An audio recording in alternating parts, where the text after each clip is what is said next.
Friends, welcome to Bengal food diaries channel. অনেক সময় হয় না, ইভিনিং স্ন্যাক্স হিসাবে চটপটা কিছু খেতে মন চায়। আমি বলি কি, একেবারে কম সময়ের মধ্যে বানিয়ে নিতে পারেন এরকম চিকেন পকোড়া। তার জন্য ভিডিওটা কিন্তু শেষ পর্যন্ত দেখতে হবে।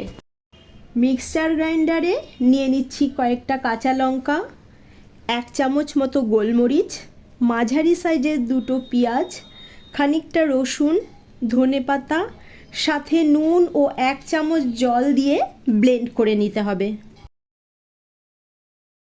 500 গ্রাম চিকেন নিয়ে পকোড়ার সাইজ করে কেটে নিয়েছি। এরই মধ্যে দিয়ে দিচ্ছি যে পেস্ট বানিয়েছিলাম সেটা।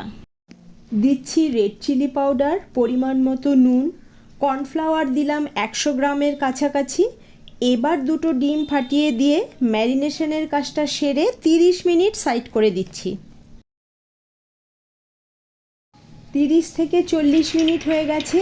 এবার কড়াইয়ে দিচ্ছি সয়াবিন অয়েল।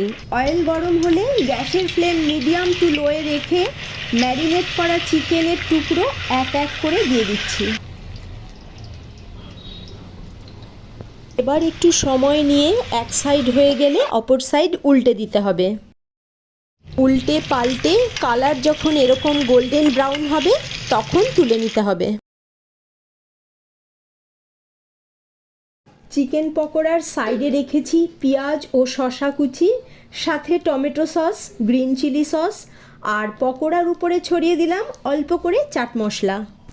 আমার এই মুখরোচক চিকেন পকোড়া রেসিপি আপনার কাছে কেমন লেগেছে আমাকে কমেন্ট করে জানাবেন। যদি ভালো লেগে থাকে একটা লাইক করে দেবেন।